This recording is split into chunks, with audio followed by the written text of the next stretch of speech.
Saludos, ¿qué tal están? Bienvenidos a Alerta Altiplano. Ya saben que en este programa analizamos temas que inquietan a esta zona, a esta comarca del Altiplano, y esta noche vamos a hablar de lo que se ha denominado como la carne low cost.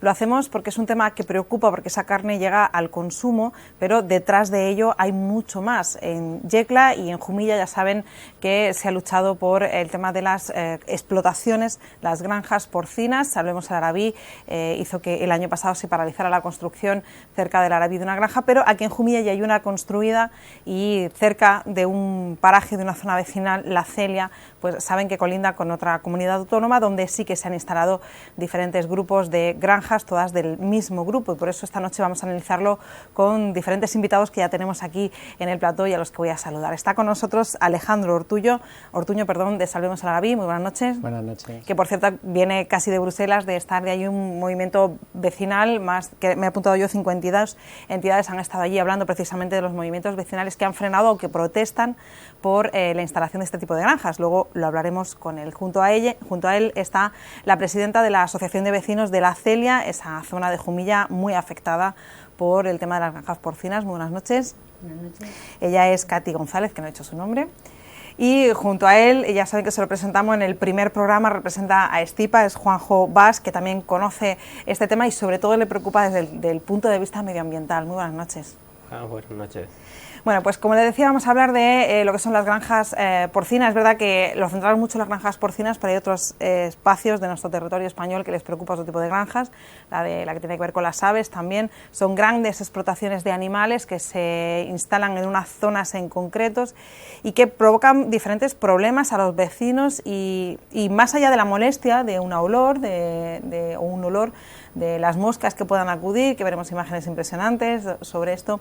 Hay problemas que tienen que ver no solo con esto, sino con el medio ambiente, con la economía de la zona y también problemas sociales que repercuten finalmente. Entonces, como en Jumilla hay una realidad, que hay una granja de este tipo y que afecta a una comunidad de vecinos, vamos a dar la palabra primero a la presidenta de esta asociación, de La Celia, a Katy, porque cuéntenos un poco cuál es la realidad con la que están viviendo, pues porque están muy cerquita, ¿no?, de un núcleo de granjas.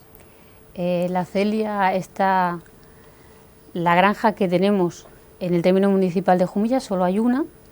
En nuestro término está apenas a 2 kilómetros en línea recta con el núcleo de población que es La Celia. Es una pequeña aldea rural que hay lindando con Ellín, pero esa sí la tenemos aquí, pero en el resto de Cancarís, que es pedanía de Ellín, hay otra serie de núcleos, hay más granjas, y la realidad es que desde que se instalaron estas explotaciones nos comen las moscas, simplemente nos comen las moscas. Cefusa, que es la empresa que es del pozo, la parte ganadera del pozo, se dedicó desde hace unos años estratégicamente a adquirir muchas tierras del lugar, de la zona, tanto en la parte de Albacete como en la parte de Murcia. Compraba a buen precio y mucha gente vendió gustosa pensando que aquello estaba bien. Todas esas tierras que se vendieron en su momento ahora se están reconvirtiendo no, son ubicaciones legales, porque las tierras las han adquirido ellos legalmente, donde se están ubicando este tipo de explotaciones. La concentración, ellos lo concentran evidentemente porque está cerca de un eje viario, donde tienen fácilmente la entrada y la salida de camiones para traer sus productos para sus movimientos comerciales. Están a nada de la autovía. Entonces toda esa zona lo juntan y se genera un boom a nivel de plaga, porque la mosca no deja de ser una plaga. Sí. Allí sí generan también, otro de los vectores que generan este tipo de granjas son ratones o ratas. Eso no nos llega todavía, esperemos que no nos lleguen, o las tendrán más controladas, pero las moscas sí llegan y es horrible. Antes comentábamos que hay días que simplemente haces así en el aire y les vas dando, te comen. ¿Cómo lo vamos viviendo? La compañía es consciente del daño que están haciendo y de las consecuencias que tiene su actividad y proporciona a la gente del lugar medios para intentar paliar la plaga.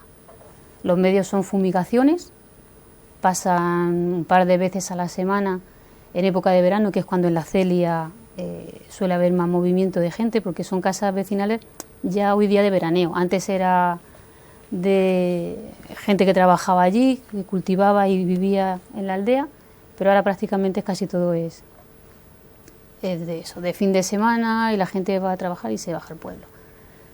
Entonces en verano, que es cuando la cosa es más intensa, pues se avisa, oye, que estamos aquí, que nos están comiendo. Entonces 2 o 3 veces a la semana pasa una furgoneta, fumiga todas las paredes y el suelo, un atrayente, un veneno atrayente, y de esa forma se controla la densidad del mosquerío que tenemos. Y ahí lo vamos llevando. Bueno, no sé si fueron conscientes de que se iban a instalar este tipo de granjas o se las vieron ya encima. Aparecieron. Es de estas cosas que parece que, y ya están allí. Y bueno, y no, porque van a dar trabajo, y no porque parece que esto, bueno, que esta gente, y te las encuentras. Luego también es verdad que es cierto que se publica en los boletines, en los ayuntamientos, ponen una hoja, un anuncio avisándote si tienes algún problema de que se va a hacer ese proyecto. Pero es un medio de información El que no llega. absurdo, no llega. La gente, tú no te pasas todos los días por el ayuntamiento a ver si han puesto un edicto nuevo de si van a poner o van a dejar de poner algo que te apetezca o que te pueda desagradar, y si quieres. Es un medio de comunicación al ciudadano que no tiene sentido. Entonces, pues sí, es cierto que saldrían en su momento información pública y habría posibilidad de hacer alegaciones, pero te enteras a hechos consumados. Cuando está allí dices tú, oye, parece que salen los camiones, que está, y en cuestión de 2 meses están construido todo el circuito. Es que lo hacen así. Eso se monta en un plis-plas. Y nada, simplemente pues a esperar, a ver qué pasa y qué no pasa. La situación de la Celia no es una situación aislada, no es algo que ocurra solo en esta parte de España, y de hecho, Alejandro decía yo al principio que venía de Bruselas porque ha habido un movimiento vecinal que se ha hecho eco de pues una petición que se hacía en Bruselas, la hacía un parlamentario, y pedía sobre todo la regulación e incluso la prohibición de estas macrogranjas, ¿no? Y Salvemos el Arabi fue representando a la región de Murcia como movimiento vecinal, ¿no? Precisamente al hilo de esto, ¿no? De que fue un movimiento que logró en su día parar una explotación así en nuestra comarca, en Yecla, y hay otros muchos vecinos que, como en el caso de la Celia, no han logrado pararla y que se quejan de la situación que están viviendo. Cuéntanos un poco cómo se vivió aquello de Bruselas y si salisteis con la sensación de que se podría cambiar algo. Bueno, el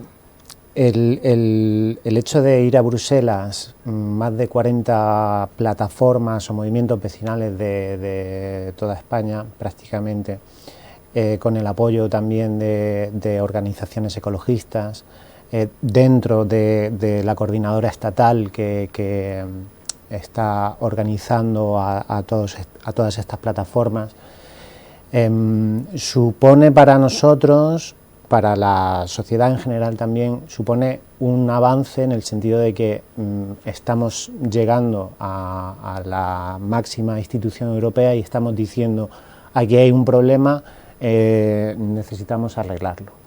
Y básicamente nosotros fuimos a Bruselas a entregar una petición a la Comisión de Peticiones del Parlamento Europeo, diciendo que se están incumpliendo una serie de normativas y directivas europeas. Las tengo aquí tengo la petición que entregamos, y básicamente lo que le pedimos a la Comisión de Peticiones es que investigue esos incumplimientos que se están produciendo, que adopte las medidas necesarias para que la administración pública ponga remedio a esos incumplimientos, y en relación a la ganadería industrial estamos pidiendo que por lo menos que se reduzca un 50% el número de explotaciones que hay,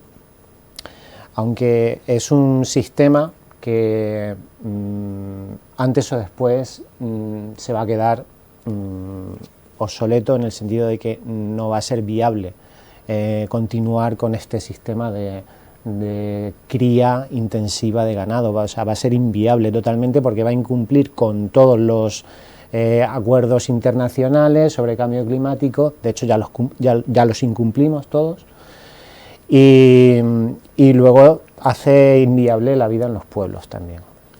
O sea, en el mundo rural, todas estas plataformas, 45 en concreto, que firmamos esta petición, en el mundo rural, para el mundo rural, una explotación de ganadería industrial básicamente es el fin de ese pequeño pueblo.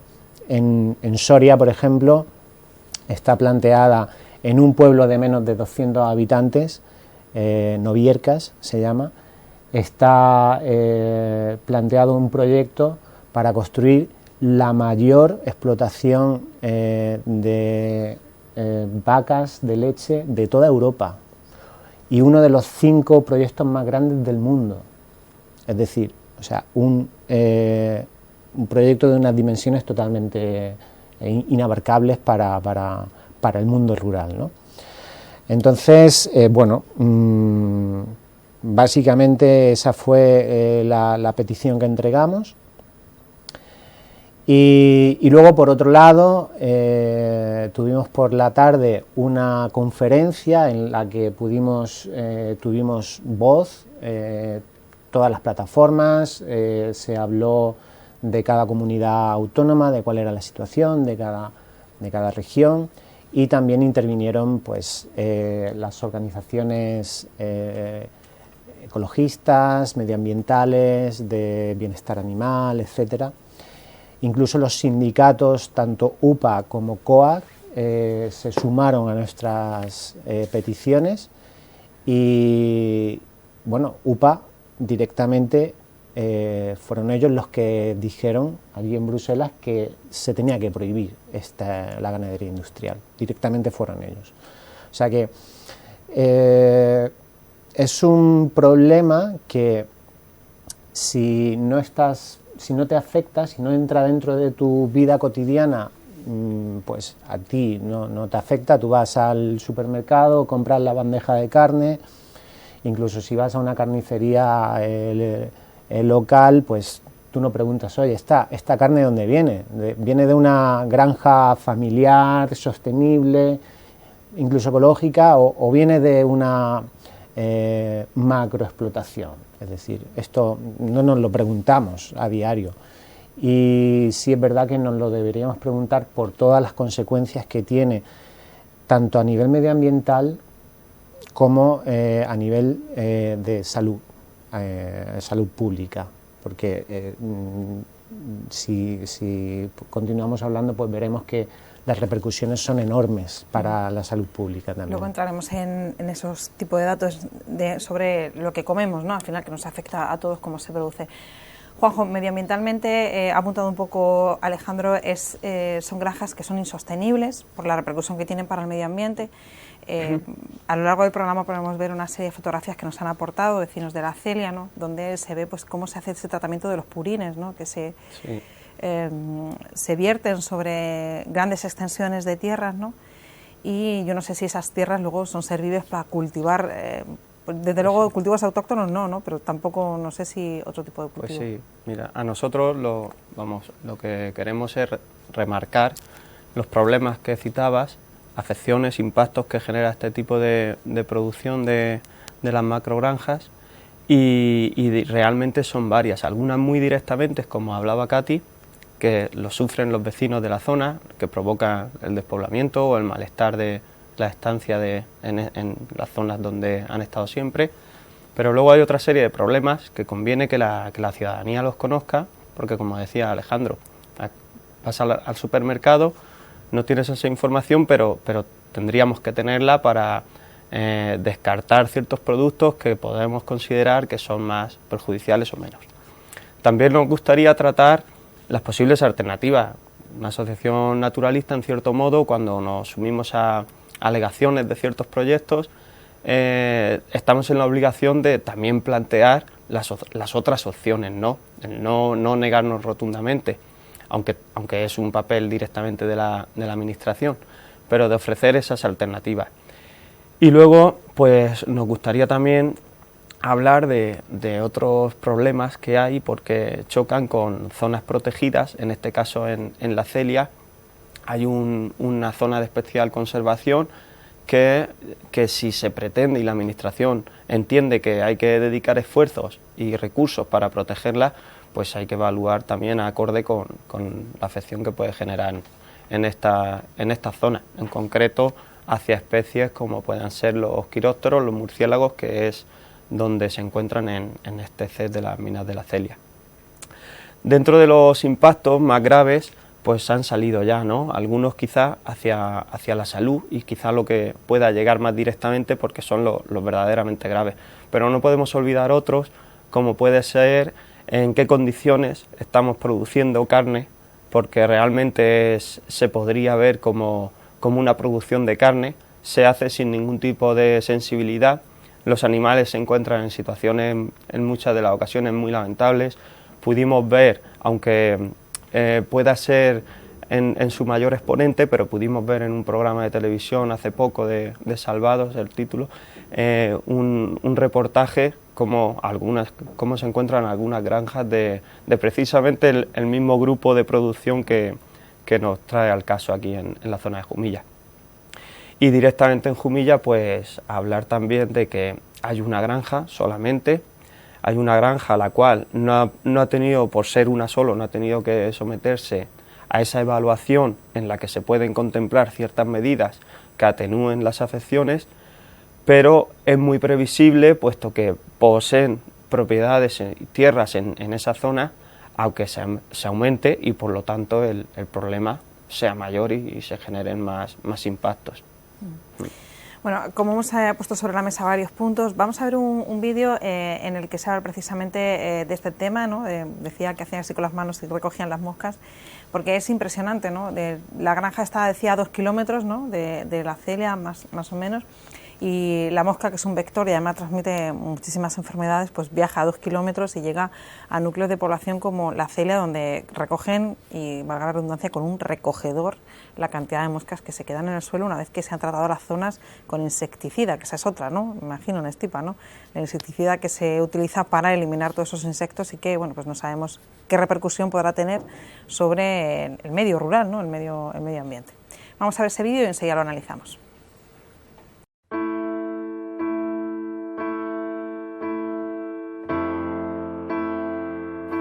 Lo que contaba es la historia de las fotos de los bidones con veneno que quitaron cuando supieron que nosotros lo sabíamos. El viaje que hicimos para verlos y hacer más fotos y descubrir que los habían quitado después de más de un año allí. Aprovechar el viaje ya puestos para ver las granjas de cerca y comprobar el mosquerío y la peste de heces. Allí mismo ver que la Celia es un reflejo de lo que nos puede pasar a nosotros. Y ver con tristeza que aquello ya no tiene solución. Los lugareños viven resignados. Ahora les preocupa lo más inmediato, que son las moscas, aunque muchos días no se pueden acercar a sus fincas por los insectos y los olores. El crimen al medio ambiente cometido por Cefusa el Pozo. He pasado incontables veces por la Celia, para ir a Ellín, para ir a Elche de la Sierra, para ir al río Mundo, para cruzar para Jaén por la Puerta del Segura, montones de veces. Siempre pensé en ese nombre de mujer cuando pasaba. ¿Quién sería la Celia? Ese nombre me acompañaba desde su paraje solitario hasta los espesos bosques de la sierra. La Celia, un misterio. Hoy he descubierto al bajar del coche que la Celia era algo más. Posee una puerta que te introduce en otro mundo, como en Alicia en el País de las Maravillas, solo que este mundo es un mundo sórdido y tenebroso. Por esa puerta se entra a un mundo de fábricas de animales más o menos camufladas. De paso todo es distinto. Miras el paisaje, disfrutas de pensar que el paisaje sigue intacto a través de los años, ahí, para ti. Cuando se atraviesa la puerta de las macrogranjas interminables hacia Cancarix y Minateda, piensas que algo alteró el ideal de la contemplación y produjo ese paisaje nuevo, ordenado, preparado para obtener beneficio en una orgía de poder. Solamente atravesé la mitad del camino y ya me dolían todos los sentidos. Escuchaba animales hacinados y zumbar de moscas. Veía el orden de las construcciones asépticas con reminiscencias de campos de concentración. Respiraba el caliente hedor de las heces. Perdí todo el sabor que se convirtió en repugnancia y mis manos estaban vacías de impotencia. De pronto he despertado en una realidad hiriente que antes no vi porque quedaba ladeada de mi camino. Al alterar mi ruta de siempre, he atravesado la puerta que conduce a una comarca hermosa que esconde tras su pantalla de floresta el negocio de la explotación animal sin sentido, el alocado vértigo de la espiral de la avaricia y la certeza de que el dinero puede alterar el orden de las cosas. Quédeme así desolado. No quiero que se abra esa puerta en el monte Arabí. Para ir a Albacete, a Madrid, al mundo, paso por el monte Arabí, cuyo nombre se clava en uno por su misterioso origen. No me quiero ladear del camino y encontrarme una comarca muerta a la que accedo por una puerta que antes no vi.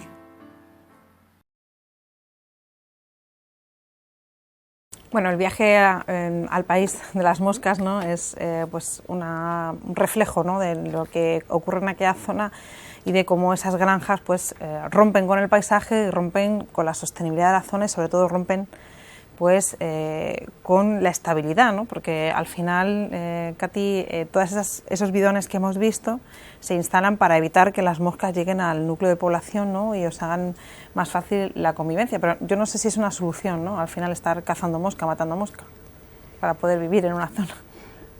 La solución no es que sea la solución, es la única alternativa que te queda si quieres permanecer allí. Si quieres vivir allí y no te quieres ir, tienes que convivir con ellas, tienes que pelear. Son medidas que bueno, quizás no sean muy agradables o muy tal, pero son las que tenemos. A día de hoy son las que tenemos. Y simplemente sobrevivir, es una lucha constante con las moscas un poco y un poco con la empresa, de que si vienen, que si no vienen. Lo que hablábamos antes de la doble vía, la dualidad moral de si es correcto o no es correcto, la solución que nos están dando y que nosotros mismos estamos aplicando, ese insecticida, qué repercusiones puede tener, que las tiene inevitablemente, es un insecticida y es potente y es bueno y hace bien su trabajo. Cierto es y verdad que esta temporada ya han retirado el insecticida que nos daban años anteriores, que era la bomba de Efica. Y llega un punto en que tú quieres disfrutar tu día a día, claro, de tu casa, de tu lugar, de donde estás, y o peleas con las armas que tienes, y las armas que tenemos ahora mismo son esas. No sé si los vecinos como tal habéis hecho alguna movilización, alguna petición, os estáis moviendo, no sé si para poner freno. La asociación como tal, nos pusimos en contacto con la empresa ya a nivel de asociación y un poco más en serio, porque a nivel particular sí que habíamos hecho, nos habíamos intentado poner en contacto con ellos, comentándole la situación que se nos había generado, desde que se habían instalado masivamente en el lugar, cómo a nosotros nos estaba afectando, y como que habían pasado un poquillo. Ya una vez que nos pusimos a nivel de asociación y un poco con más empeño, sí. Y entonces sí, se pusieron, ya nos contactaron, que estaban a disposición, y ya te digo, ellos cuando empieza la temporada del calor, que con el calor es como van proliferando, hacen las fumigaciones para mantener un poco el control, en lo que es el núcleo, porque en los campos de alrededor, la gente que va a trabajar y que están, se mueren, que se mueren, es que tienen al punto de llegar casi como los apicultores que se tienen que tapar con una escafandrilla de esas, porque se los comen. Es que en los campos es horrible. Lo que es en el núcleo, allí en las 4 casas, pues sí se fumigan y la cosa se controla y se puede llevar. Pero por otro lado es terrible. Me decía, mientras estábamos viendo el vídeo, me decía Juanjo que hay una serie de medidas que se podrían adoptar, si no para que no hubieran moscas, para que hubieran menos cantidad de moscas, ¿no? Para hacer que la vida fuera más sencilla, y hablaba de medidas para evitar que pues, los purines estén al aire libre, ¿no? Que es lo que proporciona pues, toda la proliferación, ¿no? De este insecto. Pues sí, la verdad que decíamos que cuando estos proyectos se someten a esa evaluación ambiental, pues ahí es donde se le pueden aplicar y se le deben de aplicar ciertas medidas que atenúen la afección. Y nosotros observamos que, al menos en la que más contacto tenemos, la que hay en la zona de Jumilla, pues arquetas por donde evacúan los purines de limpieza y demás, están expuestas, están abiertas, y el mero hecho de evitar que haya un contacto pues con estos insectos e incluso con los olores que se quedaran tapiadas, pues eso mejoraría bastante. Las mismas ventanas de ventilación de los animales, pues entendemos que también debería de estar aislado, y si no tienen ese contacto los insectos con el interior de la granja, pues todavía mejoraría.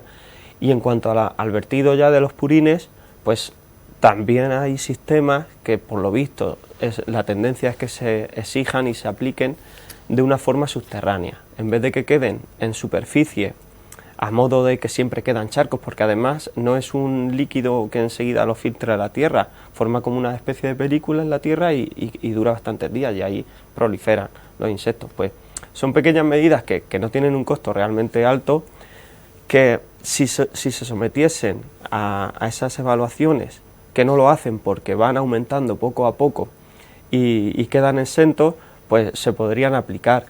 Para eso estamos las asociaciones, para demandarlo y para exigirlo, pero entendemos también que a nivel local las administraciones, si tienen un grupo de vecinos, una asociación, tienen también el deber de exponer y de interesarse por el tema y exigir que sus mismos ciudadanos sean menos afectados. Alejandro, el problema de los purines es un problema grande que se plantea ya no solo por la proliferación de moscas, sino por el olor que se desprende y que hace más incómodo la vida en los núcleos urbanos, pero todo esto al final tiene una consecuencia más allá, por dar un paso más, ¿no? Y es que al final toda la forma en la que se crían todos estos animales, la forma en la que se están creando y luego matando y luego llegando al producto final, que es la carne, también tiene consecuencias para el ser humano. No estamos diciendo que las granjas lo hagan mal, que estén intoxicando a los habitantes del planeta, a los españoles, pero es verdad que cuanto peor es la situación de los animales, peor es la calidad de la carne, ¿no? Y al respecto sí que Saludemos el Arabí ha hecho incluso alguna charla, ¿no?, para explicar, ¿no?, que estamos ante una carne que se llama de bajo precio, ¿no?, y que bajo ese bajo precio está una muy mala calidad, ¿no? Sí, sobre todo hay varios temas que afectan directamente a la salud pública y que tienen que ver tanto con la forma de cría que tiene este sistema, como luego los productos de desecho que generan, sobre todo por la magnitud, ¿no?, por lo disparatado que es el volumen de residuos que se generan. Para mí, quizá uno de los puntos más graves en cuanto a las afecciones para la salud pública, y que tiene que ver con el propio sistema de producción que se tiene, por el hacinamiento que se produce en estas explotaciones, es el uso rutinario e indiscriminado de antibióticos.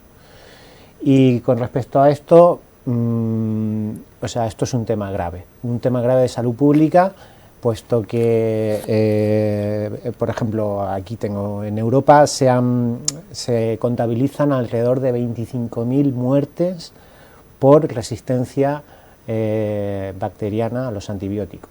Es decir, cuando estás suministrando antibióticos de forma rutinaria a los animales que están hacinados y que de otra manera no podrían salir adelante, o sea, no sobrevivirían, gran parte de esos animales no saldrían adelante por las condiciones de vida que tienen.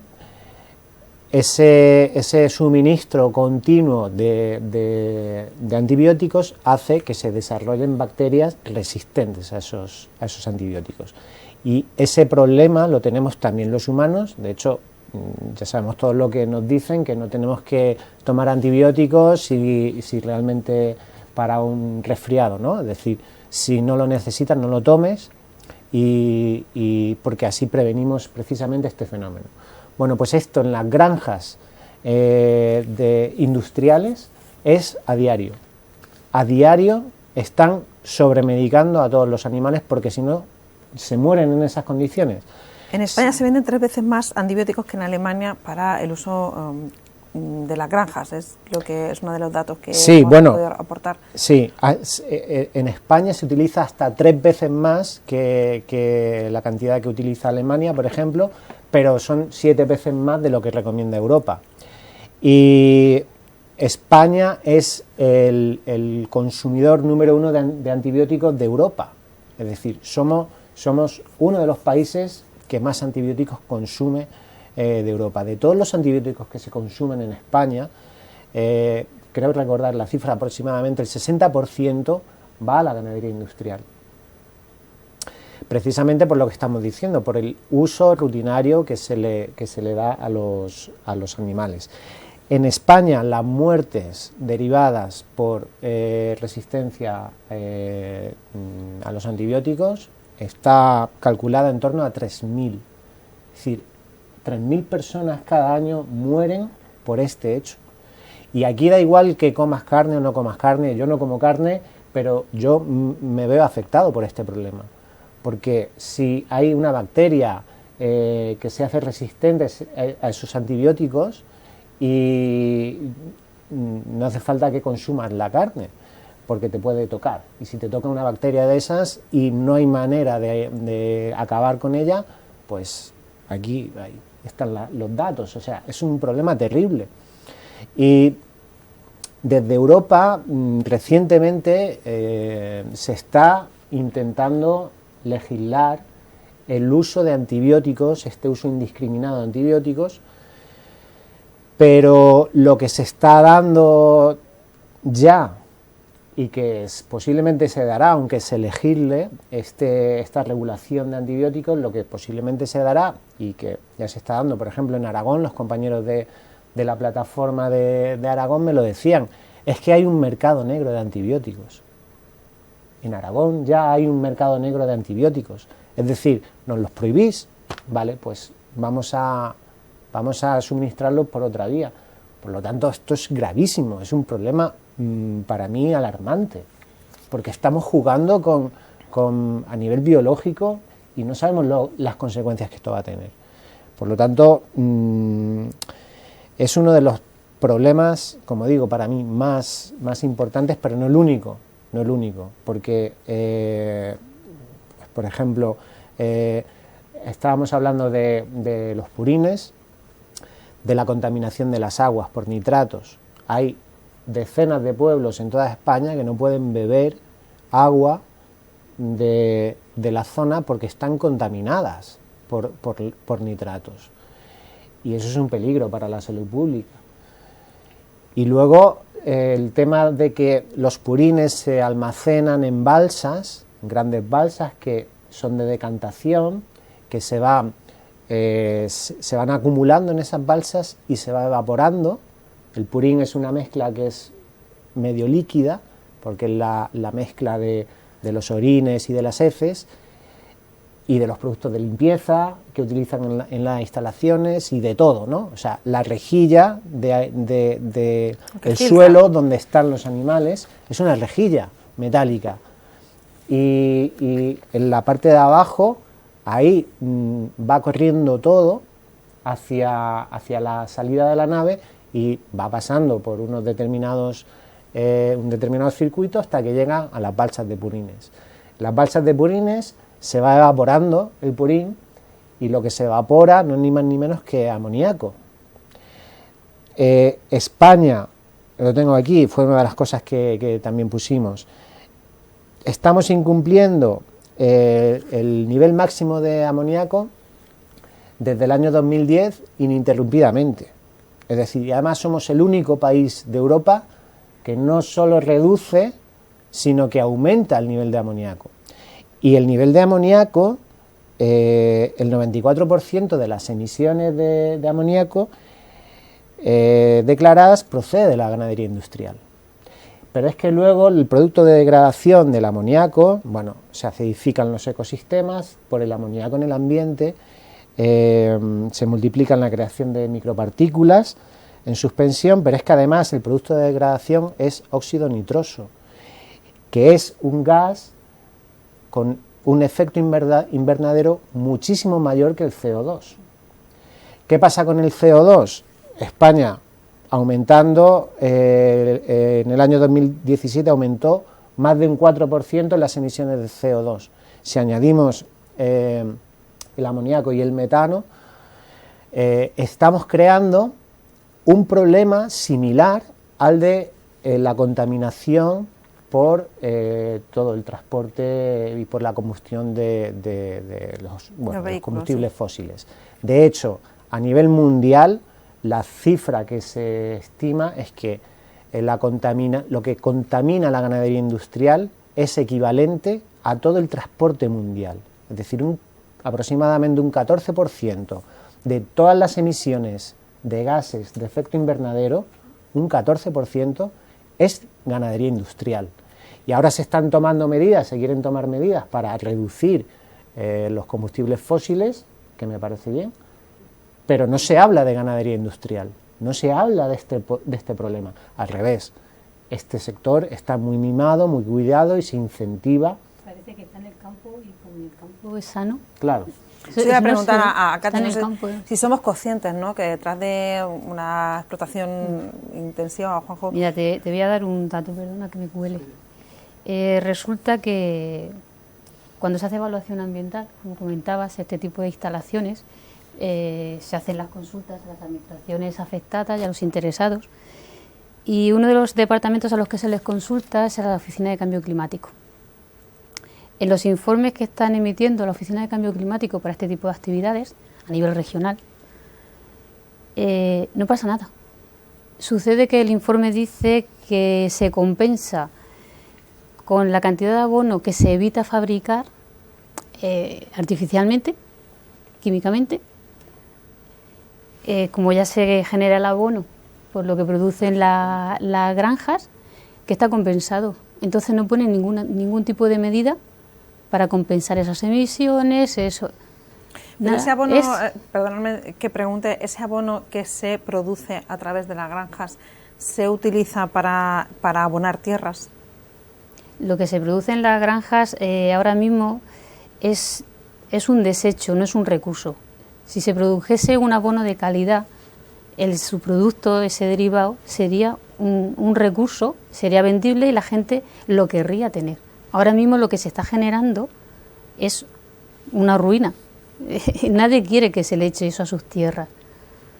Se le puede echar en unas cantidades razonables, pero en plan masivo, lo que se genera tal cantidad de volumen que no hay forma de absorberlo en el medio, ¿vale?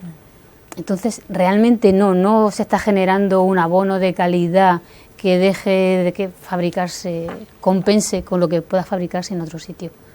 Es una maraña ahí dialéctica, la fórmula que sacan en los informes de cambio climático, que realmente es mentira. Yo creo que es mentira. Vamos a dar la palabra a Juanjo. En ese apartado, aunque me gustaría luego volver a lo de la salud, que quizás sea el punto que nos preocupa a todos, ¿no? Nos preocupa a todos, nos llega a todos con seguridad, pero en ese apartado en concreto nosotros entendemos que tiene mucha culpa el sistema de producción de crianza, en este caso del porcino, que no lo tienen otras ganaderías incluso intensivas, como pueda ser la crianza de pollos.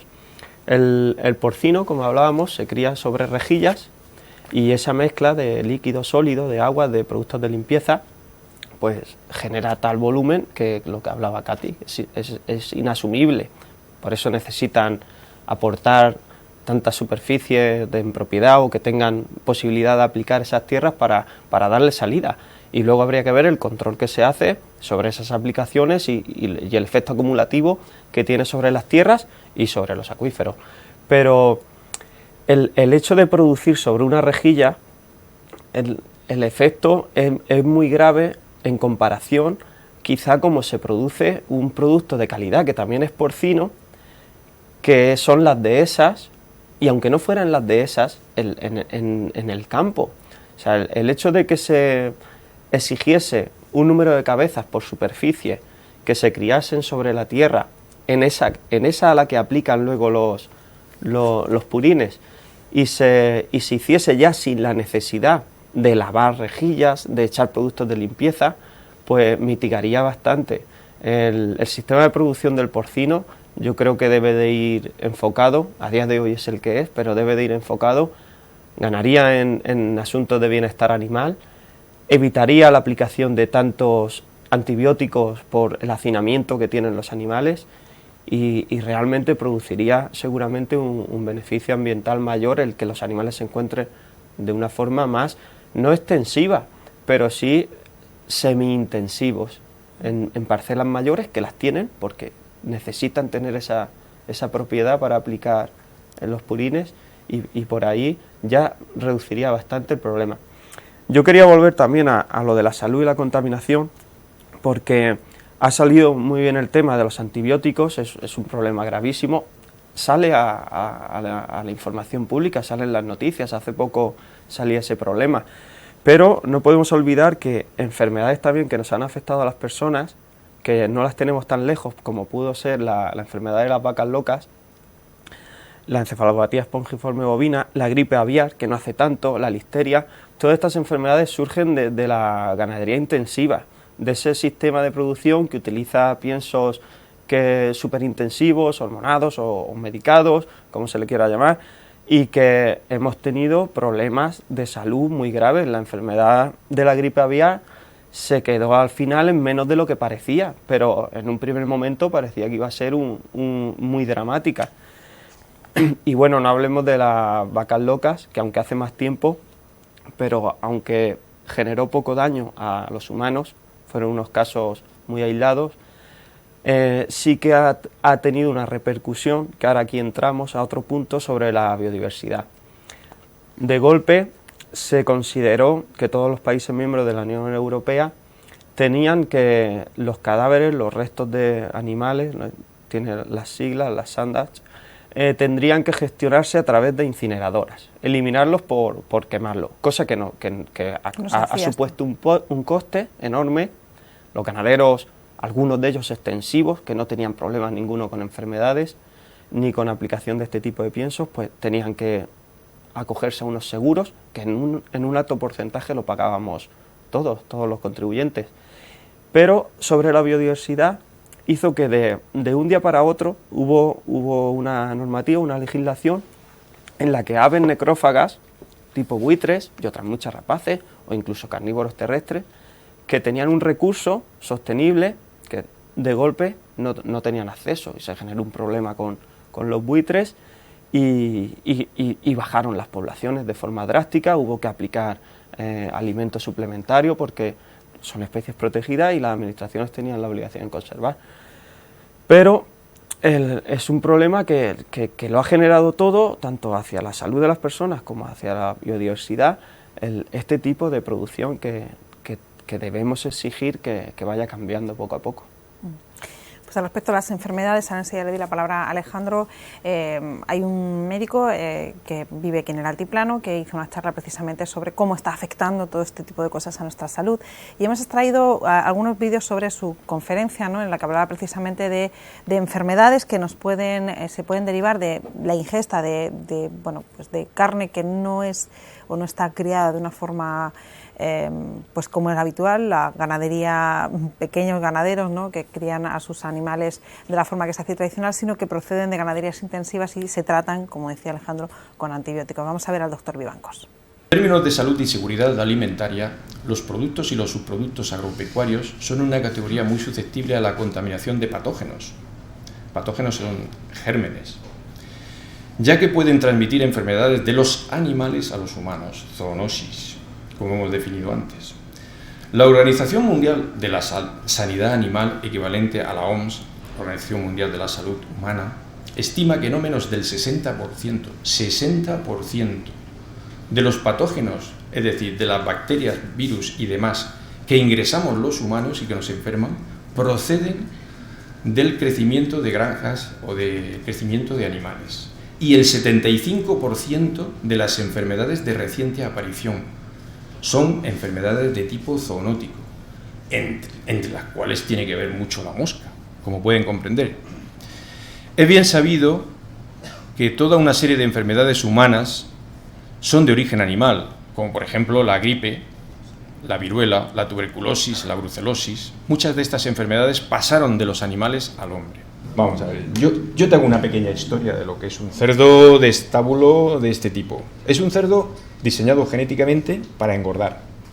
Es un cerdo que no se mueve, está hacinado. Es un cerdo que se le tiene que tratar con antibióticos, con una alimentación ya perturbada en sí, puesto que todos los granos, la soja y tal, todo esto ya tiene su manipulación, tiene sus cositas, ¿verdad? Que se van bioacumulando, ¿vale? No le estoy haciendo publicidad negativa al pozo, Todas las industrias lo hacen. Es decir, que no es una cuestión del pozo, es cuestión de cómo se produce la carne que nos comemos.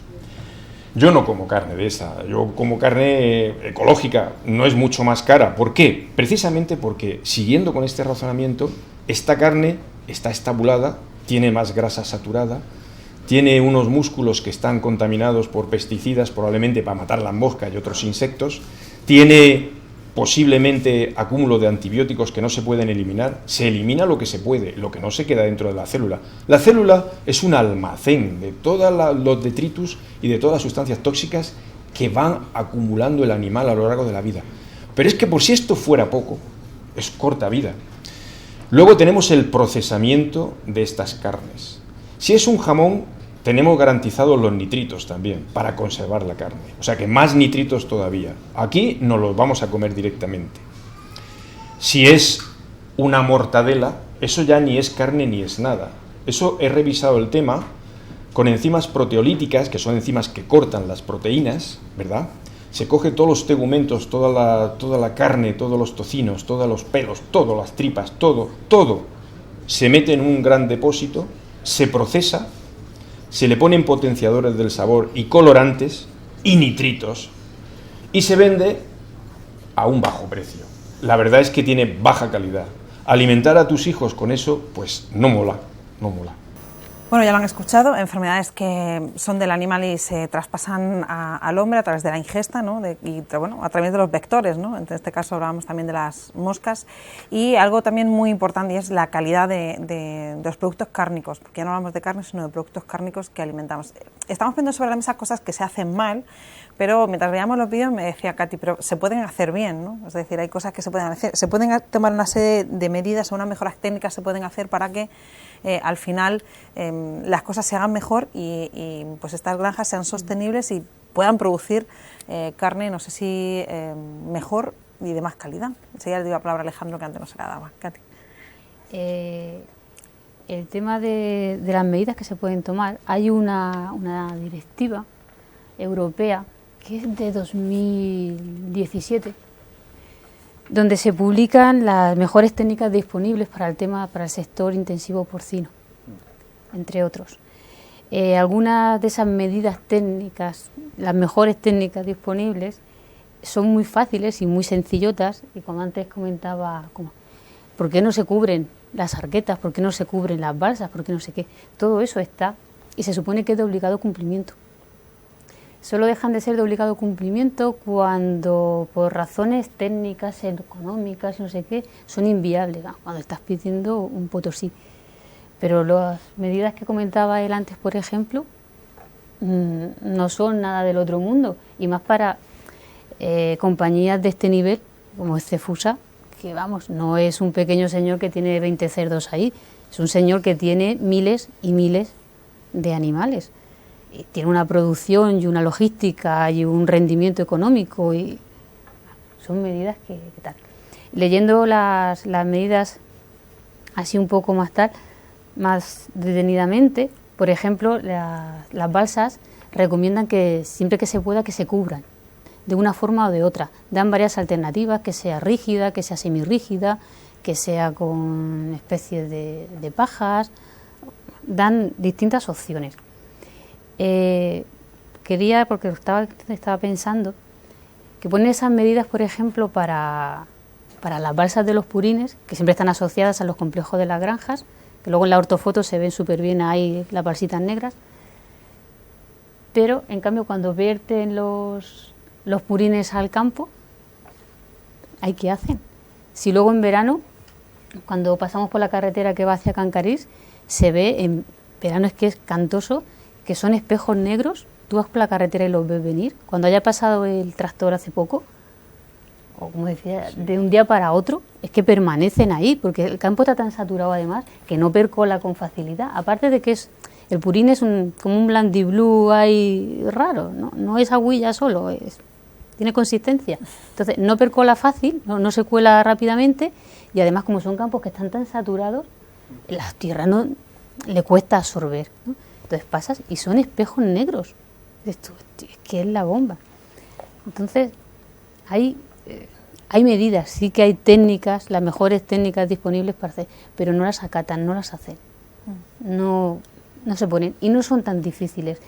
Y luego, cuando se ponen que tienen que tomar ese tipo de medidas en la evaluación ambiental, que todo este tipo de centros sí que deben de pasar evaluación ambiental, es obligatoria desde 2014, todas las instalaciones que tengan más de 2.000 plazas de cerdas tienen que pasar evaluación de impacto, y en las instalaciones del pozo en la que nos estamos hablando hoy día, ahora mismo, todas son de más, de muchas más, incluida la de Jumilla, es de más y tiene obligación de pasar evaluación de impacto. Y por ejemplo, no hemos conseguido, salto de tema, no hemos conseguido la información de esa evaluación de impacto. Es dificilísimo encontrar información. El ciudadano de a pie, meterte en Internet, que se supone que ahora en Internet te lo ofrece todo y te lo enseña todo. No. Hay una cortina, es súper opaco. Es muy complicado llegar a la información. Conseguir qué medidas hay, cómo se hace, cómo se gestiona. Es cierto que la Administración, a la hora de vigilar, que es a la que le compete vigilar a la Administración y cuidar que todas esas cosas se hacen bien, todas esas medidas que ellos mismos ponen, las se hacen bien, no tienen personal, no hay medios suficientes para un policía detrás de cada arbusto, eso no se puede, son 4 gatos y no llegan. Pero de todas maneras, las medidas, volviendo un poco hacia atrás, las medidas que ellos mismos mandan poner algunas veces no son tan caras, no son tan difíciles, no son tan locas, son fácilmente implantables y no se hacen. Decía Katy una cosa que hemos coincidido todos, ¿no? Yo creo que hasta los programas de nivel nacional que han tratado este tema, ¿no? De la dificultad de acceder a la información, ¿no? De acceder a poder entrar en una granja, poder comprobar cómo están los animales. Es difícil acceder a la información de cuántos animales pueden estar en una granja, es muy difícil acceder a la información de cuándo se instala una instalación de esta. En Yeclas fue de chiripa que se conoció que se estaba haciendo se estaba llenando una extensión, ¿no? Y enseguida alguien se dio cuenta y empezó a investigar ahí y vio que iba destinado a esto, pero también fue muy complicado, ¿no? Acceder a toda la información. La industria cárnica de nuestro país es un lobby muy importante, es un lobby, pues uno de los más importantes, si no el primero hoy en día, que pues está haciendo todo esto, ¿no? Que sea muy difícil que alguien le diga, no, es que estás incumpliendo esto y tienes que hacerlo, ¿no? Y aquí quiero entrar a colación de los movimientos vecinales, los movimientos asociativos, a través de las asociaciones tanto ecologistas como vecinales, etcétera, plataformas que se han unido para luchar contra este lobby cárnico y que, bueno, algunas veces consiguen cosas y otras no. Y en el proceso en el que se metió Yecla, que era para la instalación de una granja, venció la ciudadanía, pero no sé si fue ganar una batalla y perder la guerra, ¿no? Porque se quita de un sitio para trasladarlo a otro, ¿no? Pues efectivamente fue así. El Pozo Cefusa retiró el proyecto del Arabí, pero no tardó ni 2 meses en presentarlo en Pozuelo y Argamasón, que está a 20-30 kilómetros de Albacete. También una serie de pueblecitos muy pequeños, y allí en medio de todos los pueblos iba un proyecto 5 veces más grande que el del Arabí. Entonces, ese proyecto, por suerte, y tras meses y meses de protestas, de movilizaciones, de reuniones con la administración, de charlas informativas, al final la propia Consejería de Agricultura de la Junta de Castilla-La Mancha ha archivado el expediente también de ese proyecto, porque estaba viendo que iba a tener 3 impactos muy graves en esa zona, y que era inviable un proyecto de esas magnitudes. Ahora, el proyecto similar está en la Puebla de Don Fadrique, entre La Puebla y María, una zona, el altiplano granadino en este caso, en el que lleva también Cefusa ya muchos años, porque tiene varias explotaciones en el pueblo de Castillejar, y es decir, hay varias explotaciones ahí, ya están asentados y están construyendo ya, esta vez sí, están construyendo en la Puebla de Don Fadrique, como digo, están construyendo este megaproyecto que es para sacar más de 500.000 de lechones al año. Es decir, ¿qué es lo que va a traer esa actividad industrial? ¿Qué es lo que va a traer a esos pueblos? Pues lo que va a traer es que ya lo sabemos, es que ha pasado en otros pueblos y ese no va a ser distinto, va a pasar lo mismo. Por ejemplo, con el tema del empleo y de fijar población en los pueblos pequeños, no tiene ningún efecto. Es más, tiene un efecto contrario. ¿Por qué? Balsa de Bes, un pueblo de Castilla-La Mancha, que lleva desde 2006 con una explotación porcina intensiva. Bueno, pues la población ha disminuido desde 2006 un 40%. Un 40% ha disminuido la gente, no se queda ahí. Cancarix, tenía los datos también. Igual, desde 2006 ha disminuido un 28% la población.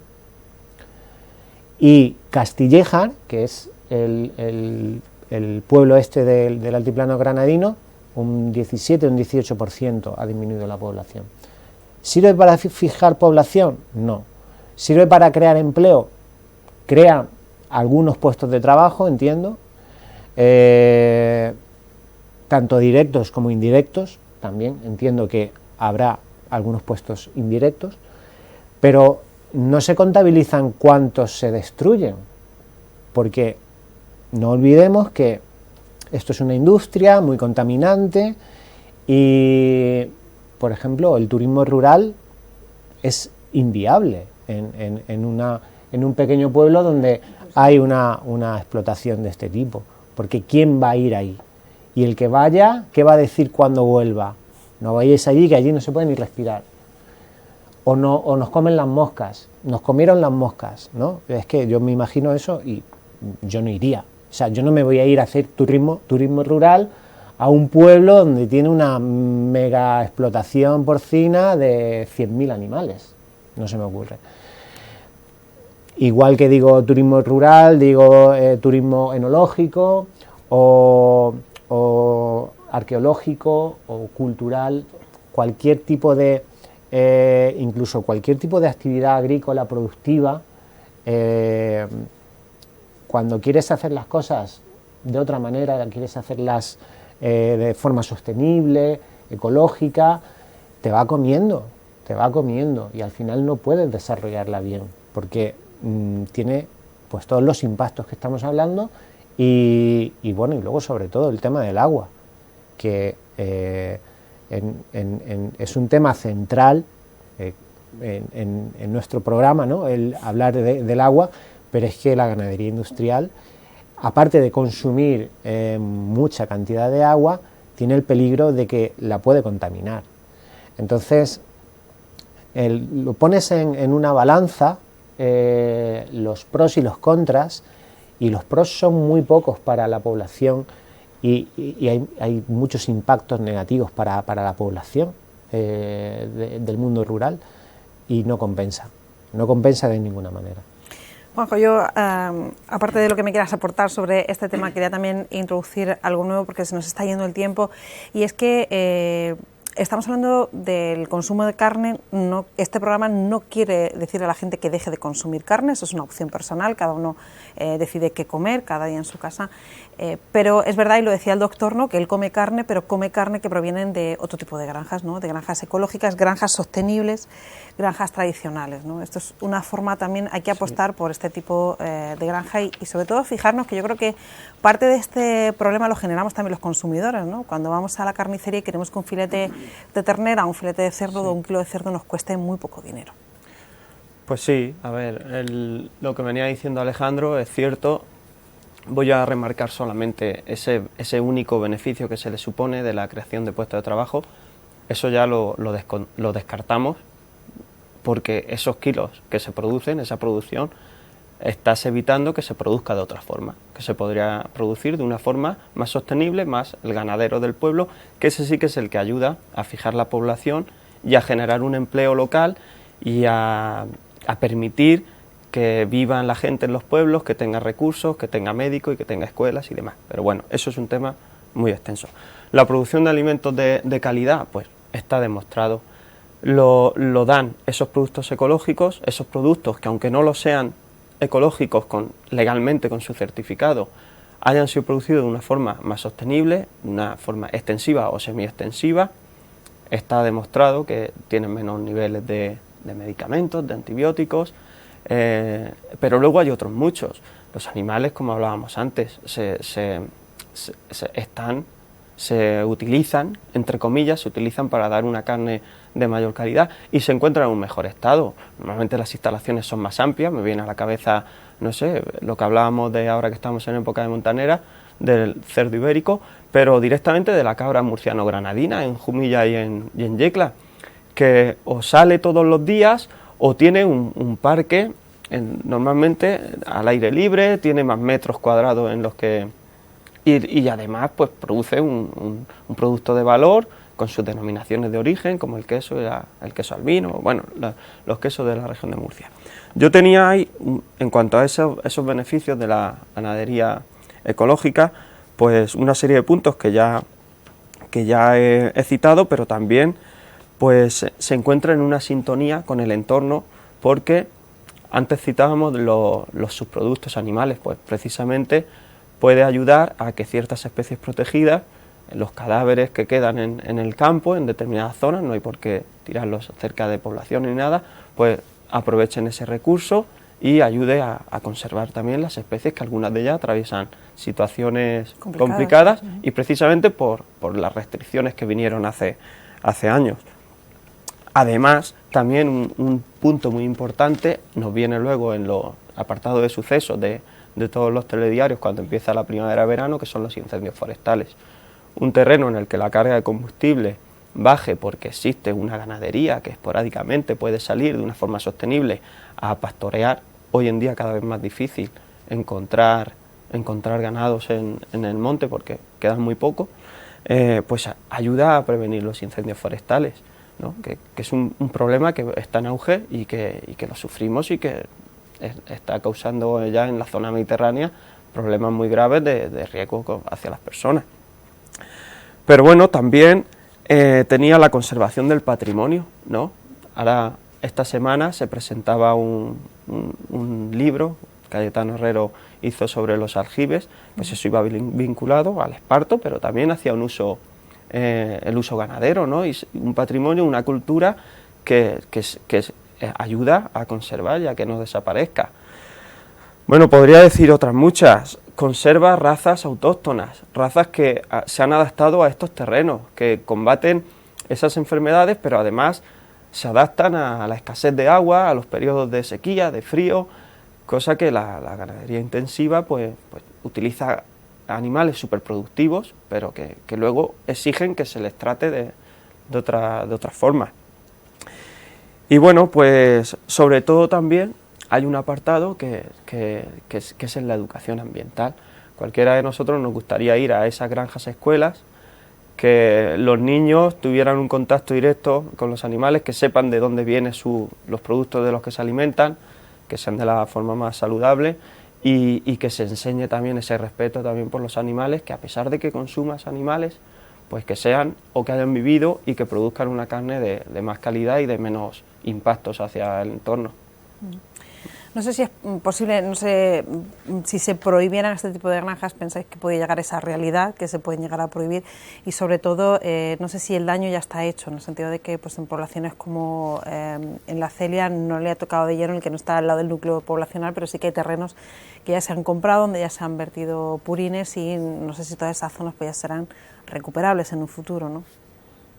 De alguna manera entiendo que sí puedan ser recuperables, pero en un futuro muy lejano, no a bote pronto, así de repente.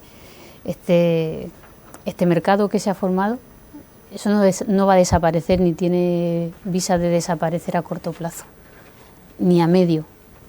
Tendría vistas a desaparecer a muy largo plazo. Entonces, recuperar esos territorios donde se está vertiendo, por un lado, los purines, yo lo veo complicado, muy complicado, que esas parcelas vuelvan a producir cereal, que es lo que se solía cultivar en esa zona, complicado. A nivel social del entorno, para Cancarís, como decía, que está bajando la población y que aquello es un sitio hostil, es un sitio desagradable.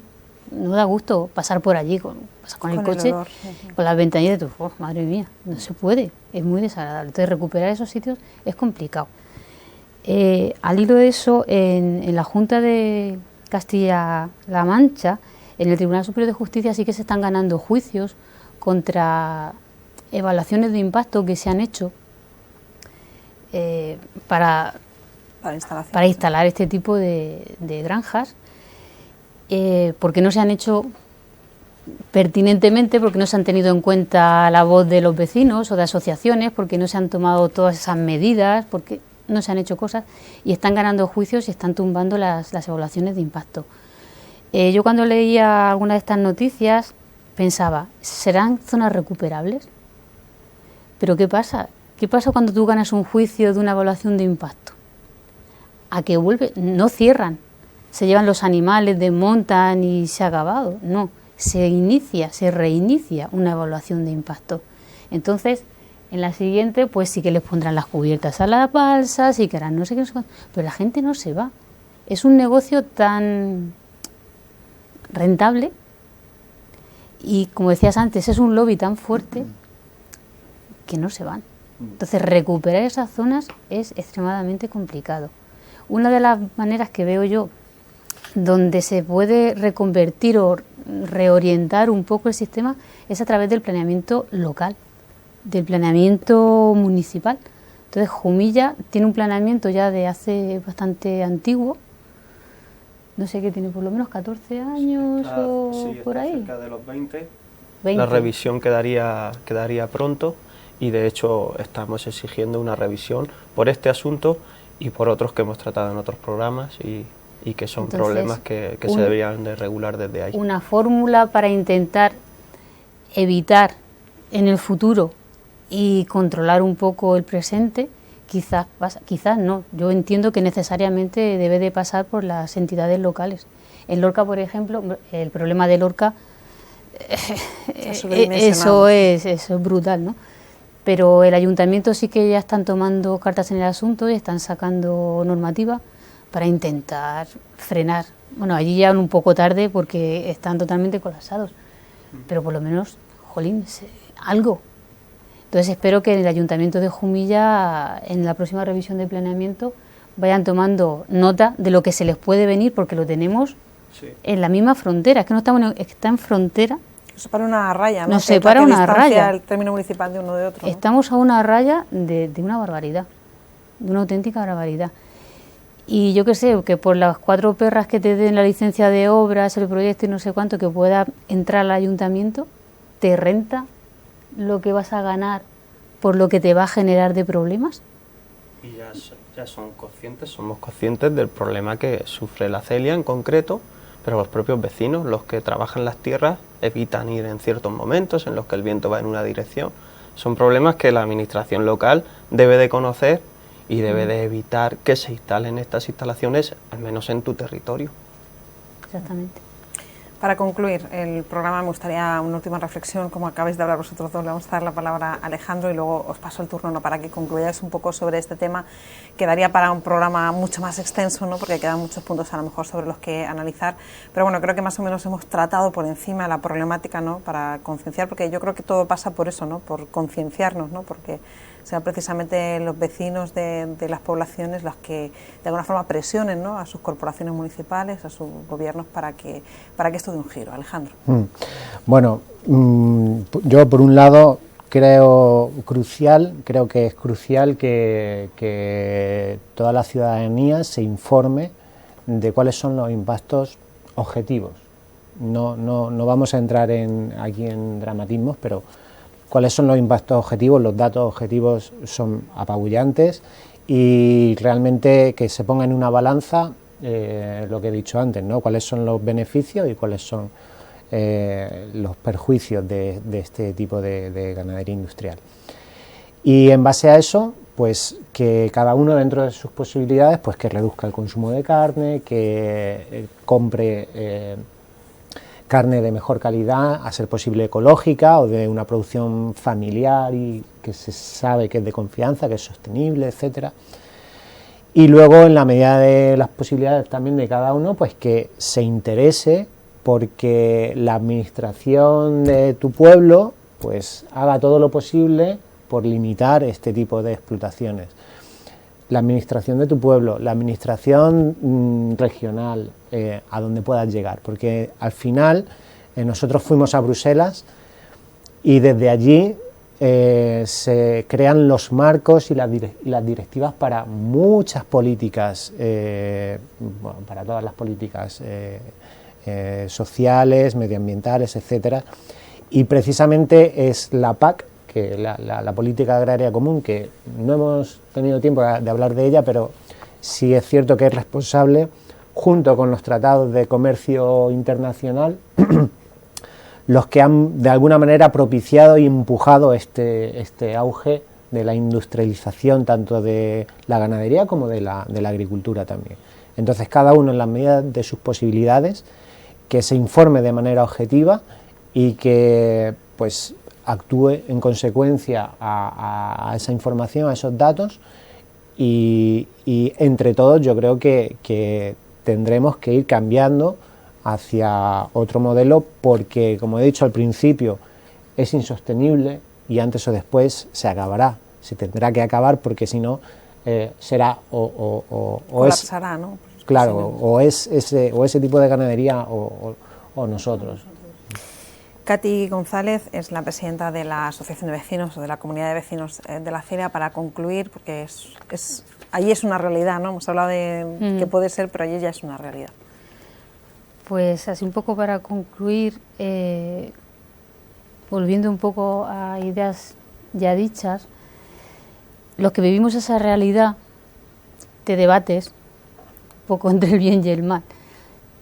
Cuando estás inmerso en ello, no tienes más remedio que que ir hacia adelante y buscar soluciones. A veces las soluciones más cómodas o más rápidas quizás no siempre son las mejores, o las más sostenibles, o las más deseables, pero estamos abocados un poco, el día a día y la necesidad se impone.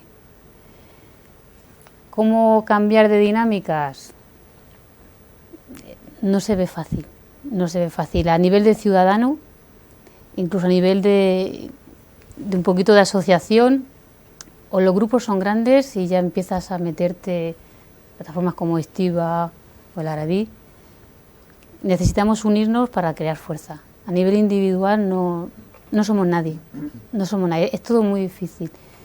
Entonces el tema está, nosotros de hecho estamos intentando querer hacer cosas, sumándonos un poco a otras iniciativas para coger fuerza, porque nosotros mismos somos muy pequeñitos y no tenemos, gigante, ¿no? Muy pequeños. Somos muy pequeños. Entonces hay que sumar esfuerzos con otras corrientes para crecer. Y ahí lo dejamos, ahí vamos a intentar tirar hacia adelante. Muchas gracias. Y pues, Juanjo Bas, yo no voy a decir nada distinto de lo que han dicho ellos, pero quisiera remarcar dos cosas. Es eso, que la sociedad en general tenga la información de los efectos que produce este tipo de producción de carne, que principalmente son que no piensan en el largo plazo, que no piensan en las personas ni en la salud, en el medio ambiente mucho menos, ni tampoco en el bienestar animal. Entonces, teniendo esa información, seguramente cuando surja el problema, y ahí envidiamos sanamente a la plataforma, cuando surja ese problema, quisiéramos que el grueso de la población se oponga, que tengamos también el apoyo de las administraciones. Si se diera el caso que ellos muevan, las administraciones hablo, que muevan la normativa y la legislación aplicable para que no llegue, pero si se diera el caso, que todos seamos uno, que luchemos, porque está demostrado que no va a beneficiarnos a la gran mayoría. Y ahí pues poner cada uno nuestro grano de arena, tener los gestos que podamos y exigir otro tipo de producción y de sistema de producción. Pues ahí lo dejamos. Muchas gracias a los tres por haber estado aquí en Jumilla esta noche, grabando aquí en Telejumilla este programa de Alerta Altiplano, que como bien saben pueden verlo en Teleyecla y en Telejumilla, y que luego también podrán hacer uso de él una vez que se haya emitido para redes sociales para poder tener esos contenidos. Siempre les digo al finalizar el programa que salude a mucha gente y que nosotros tenemos abierto el plató, el teléfono y el correo electrónico a todo el mundo para que puedan aportar información o incluso puedan desmentirnos. Si es que alguna de las cosas que hemos dicho pues estuviéramos confundidos, ¿no? Ya saben que en este programa queremos tratar temas que alerten el altiplano y por eso se llama así. Así que les espero. Ya probablemente estamos pendientes de, como saben, en el programa anterior hablamos de lo de la mesa del vino, no sabemos si se iba a reunir, si se produjera esa reunión tendríamos un programa especial, pero si no les emplazo a que de nuevo vuelvan a vernos durante el mes de enero. Ya saben que en diciembre hay muchas fiestas, no solo las navideñas, en Yecla también tenemos las fiestas patronales y por tanto Alerta Altiplano hace un descanso, pero en enero, volvemos con más información y sobre todo con más temas que interesan a esta comarca, la del Altiplano. Muchas gracias a los tres.